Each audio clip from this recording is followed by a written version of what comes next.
Hi everyone, my name is Fatima Khawaja, and today I'm going to be talking about information pollution, why it matters, and what is being done. So, what is information pollution? So, at its core, it is the spread of low quality, irrelevant, misleading, or excessive information that degrades our ability to find and trust good information. It's helpful to think of it like environmental pollution. Just as pollutants degrade the air and water we depend on, information pollution can infiltrate the information commons, which is the shared pool of knowledge and news that we rely on to make decisions. The category is way broader than most people assume. This includes misinformation and disinformation, obviously, but it also includes spam, clickbait, content farms, um, that give out low effort articles, data pollution, meaning dirty or duplicate data sitting inside company databases, and even something as simple as notification overload, where we're bombarded with so much content and information that we are not able to process it. So, why should we care? Why does this matter? First, it erodes the public trust in the news, in science, and institutions generally. When people can't tell reliable information from noise, they start to distrust everything, including sources that are actually credible. Second, it costs businesses real money. Bad data leads to bad decisions, flawed analytics, wasted marketing expenses, poor strategic calls made on inaccurate information. Third, it costs individuals. Thinking about decision fatigue, the mental effort of constantly having to verify what is real and what is false, plus the wasted time and anxiety from being surrounded by so much information that we can't really process it. Um, to add some numbers, about 73% of people say that they've encountered misleading health information online.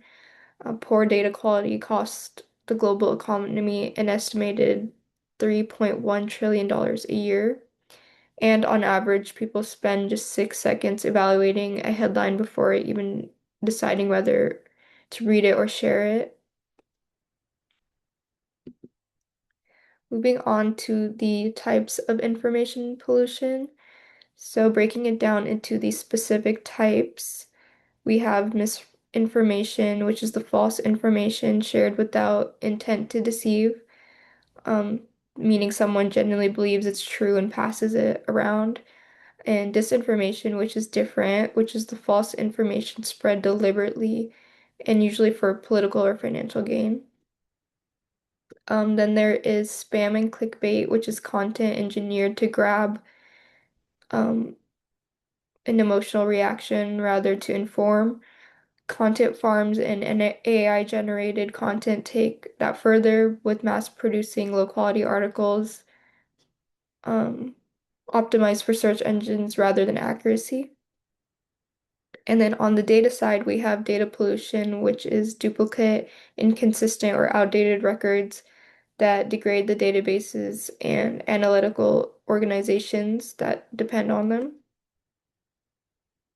And then finally, we have filter bubbles and echo chambers, where algorithmic personalization narrows what we see just the things that reinforce what we already believe.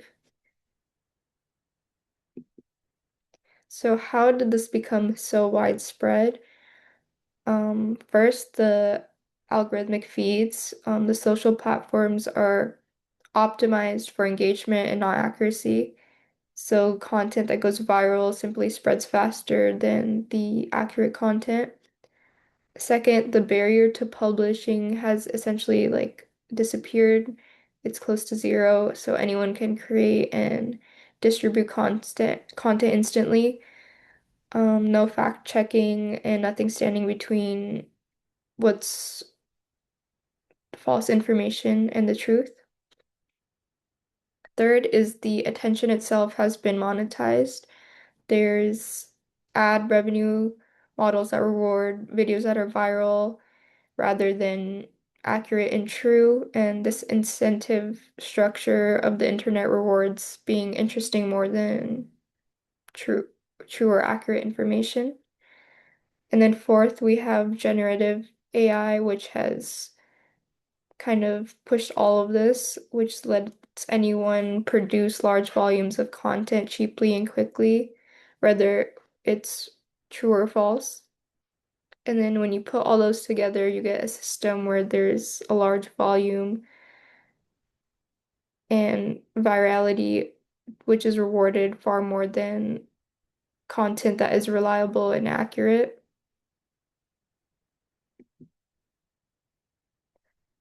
Then we have real world examples and their consequences. So looking into real world examples, we have the election and during the pandemic, there were large waves of social media misinformation that kind of shaped public behavior and kind of then in return undermined the public health guidance. On the corporate side, we have duplicate and inconsistent customer records that have cost large companies millions of dollars in wasted marketing expenses, flawed business reporting, and just a quieter, less newsworthy form of the same problem. So we're also seeing deepfakes and AI fabricated news articles with fake audios, text, which is becoming harder to distinguish from real videos. And then the consequences of this are that at an individual level, there's confusion about what is real, misinformed personal health decisions, distrust from legitimate resources, and anxiety from constant overload. At the organizational level, we have flawed analytics built on dirty data, poor strategic decisions from unreliable inputs, and wasted time and money on data cleanup. And then on a societal level, we have the deepening political polarization, um, agreed upon senses of truth, public health risks from health misinformation, and just like in general, like a weakening of trust in the information that is given to us. So now we tie this into the role of information systems. Information systems is the way the platforms and databases are designed directly to determine whether the pollution spreads or is contained. There's four specific mechanisms. Recommendation algorithms amplify sensational content because that's what keeps people engaged. Poor data governance lets dirty data propagate silently through systems, corrupting everything. And then there's just the lack of verification systems at the scale modern platforms operate. We're talking about like on TikTok, there's billions of posts a day, Instagram, all that. And the key takeaways are that these IS professionals are the ones that are designing these systems that can either contain or worsen the pollution of information. So current solutions include fact-checking organizations and platform applied labels that flag the false content, AI-based content moderation, and spam filters that detect the low quality material automatically. Data governance frameworks, which data quality standards, master data management can all reduce the pollution inside these organizational systems. Media literacy education teaches people to critically evaluate resources before they're shared. There's emerging regulations and policies that are starting to require transparency for information on platforms such as AI generated content.